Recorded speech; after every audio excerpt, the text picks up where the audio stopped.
It was a Saturday morning in the Florida Keys. It wasn't just any fishing trip, it was an amateur tournament with a $500 prize for whoever caught the most tarpon in 4 hours. One guy arrived early, tackle box full, $400 rod, imported reel, 30 lbb fluorocarbon leader, and a complete jig kit that cost about $60 at the store. Prepared, confident, looking like he was going to dominate.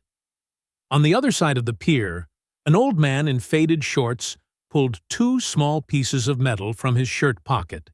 They looked like copper and aluminum, the kind of thing anyone has at the bottom of their toolbox. He calmly wrapped them around a hook, lit a small shrimp lure, cast it without any ceremony, and gazed at the horizon as if he were on a Sunday picnic. 2 hours later, the old man had 11 tarpon. The equipped guy had 2. Stay until the end, because what that old man did isn't witchcraft. It's pure physics. But first, comment below which city you're watching from. I want to know where these people who still really fish come from. Miami, Tampa, Jacksonville, or did they come from further away to learn this? This trick was passed down through generations among traditional South Florida fishermen. From the folks who fished in the shallow waters of the Everglades before any organized tournaments existed, to the old Keys guides who never needed a tackle shop to fill their buckets. Nobody sold it. Nobody taught it in a course. It was passed down from father to son on an afternoon of fishing without any cameras on. But the tournament organizers noticed. And they banned it. When something is so good that it's banned from competition, you need to know why. And someone has a vested interest in keeping that from happening. The fishing industry in the United States generates over $49 billion a year. Do you know how much a small piece of copper and aluminum is worth? Cents. Literal cents. Now you understand the conflict. Tackle shops, lure brands, attractant manufacturers, they all make a living by convincing you that you need the next product to catch more fish. A galvanic spray attractant for $40. A lure with micro-vibration technology for $25 each. A jig with galvanic coating stamped on the label, $35 each. Galvanic coating. They wrote that on the label, in English, as if it were their own innovation.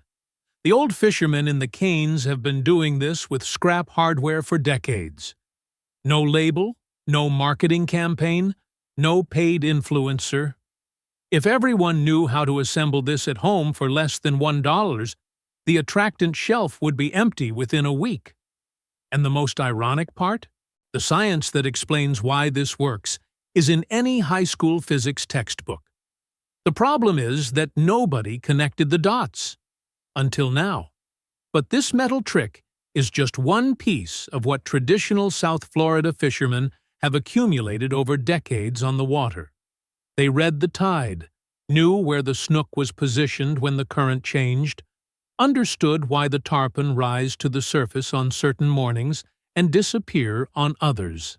It's environmental awareness, and the industry can't package that into a $30 box. I've compiled all of this into high-level fishing, the water game. Most anglers spend years trying to guess what to do on the water. The link pinned in the comments has the complete guide so you can stop guessing and start reading the river, the tide and the structure like the ancients did. Scroll down. Now let me show you what really happens underwater when you combine these 2 metals. Because once you understand fish biology, you'll never look at your tackle the same way again. Copper and aluminum. 2 different metals. Simple as that. When you place the 2 in contact within salt water, or any electrically conductive water, you create a galvanic cell, a primitive battery. It generates a tiny electrical current in the range of microvolts to millivolts, depending on the exposure and salinity of the water. It sounds crazy to put that on a fishing hook, but science explains everything. Fish, especially tarpon, snook, permit, and sharks, have a sensory system that humans can't even begin to imagine. Tarpon use their lateral line to detect variations in pressure and movement in the water. But what few people know is that several species also detect electric fields through specialized receptors called ampullae of Lorenzini. These receptors are so sensitive that they can detect variations of 0.005 microvolts per centimeter. Think about that number. An injured, dying fish generates an electric field around its body.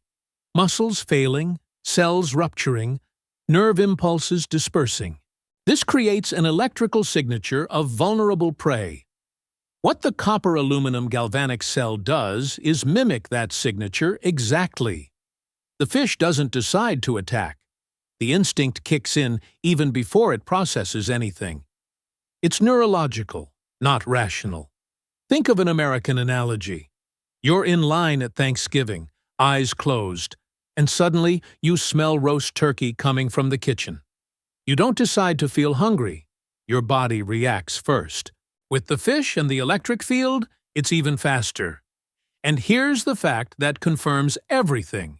The organizers of the Florida Keys Tarpon Tournament documented that rigs with dissimilar metals significantly increased the strike rate compared to conventional hooks. The decision was to ban their use. Easier to ban than to admit that a piece of hardware store outperforms any $30 lure. Now that you understand why it works, I'll show you how to assemble it. But there's a detail in the proportion and positioning that most people get wrong. And getting this detail wrong reduces the generated current by half. The materials you need: a piece of copper wire, the kind taken from a regular electrical cable, 16 or 18 AWG. Any Home Depot or Lowe's will have it for under $5 a meter, and it'll last for years of fishing.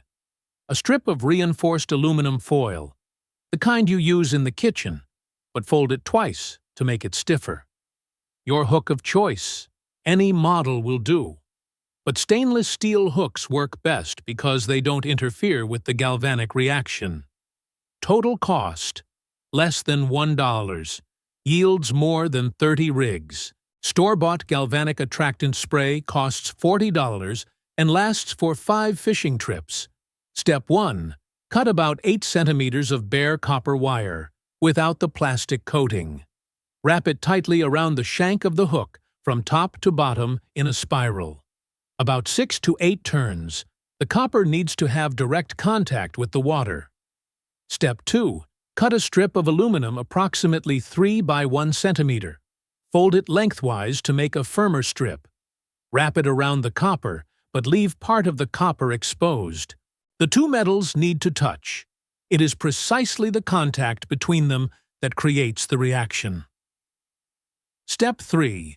Use a loop of thin string or a piece of elastic to hold everything in place.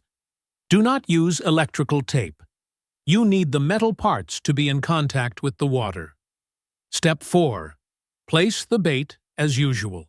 Live shrimp works best with this rig in the waters of South Florida. The old Keys guides used to call this combination calling the fish by name. This copper to aluminum ratio that I use here is one of the techniques detailed in high-level fishing. It has more metal combinations and adaptations for different species, from snook to peacock bass. A conservation tip: store the assembled rigs in a dry Ziploc bag. Out of the water, the reaction stops completely.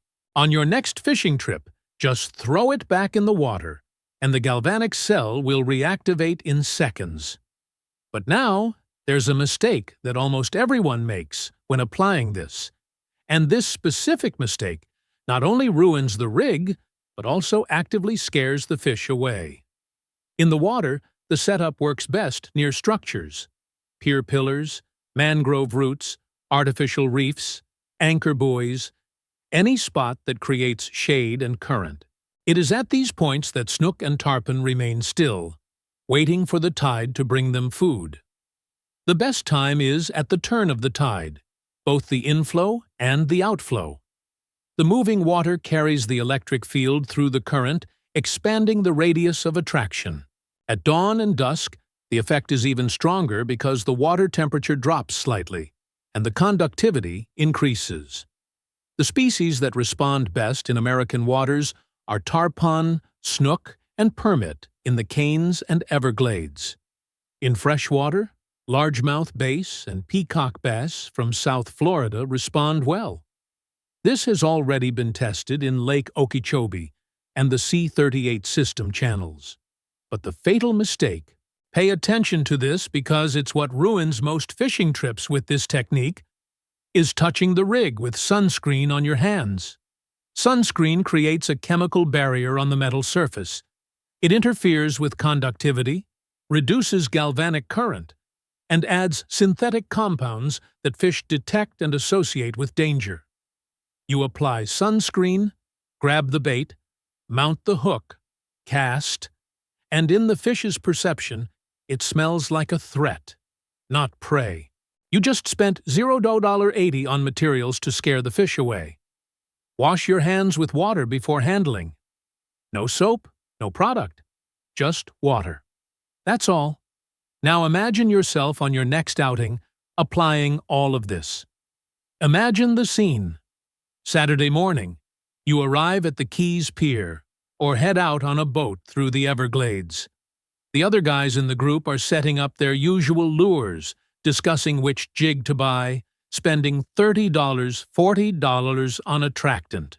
You open a Ziploc bag, take out a copper and aluminum rig that cost pennies, put on the shrimp, and cast. In 20 minutes, first strike. Then the second. Your friends look at you differently. Someone asks what you're using. You smile and say, traditional equipment. Click now. Secure your access to high-level fishing. The water game. And let these strategies start transforming your next fishing trips. The link is in the first pinned comment. When you return from the water applying what you've learned, come back here and comment, "I caught more." That will be your commitment to your evolution in fishing. And perhaps it's exactly the step that separates the stories you hear from the stories you'll start telling. Traditional knowledge hasn't died. It was buried by those who profit from its ignorance. The old fisherman of the Canes knew something that $49 billion in his industry still hasn't managed to overcome. The water doesn't lie, and the fish aren't stupid. Subscribe to the channel and turn on notifications so you don't miss the next video.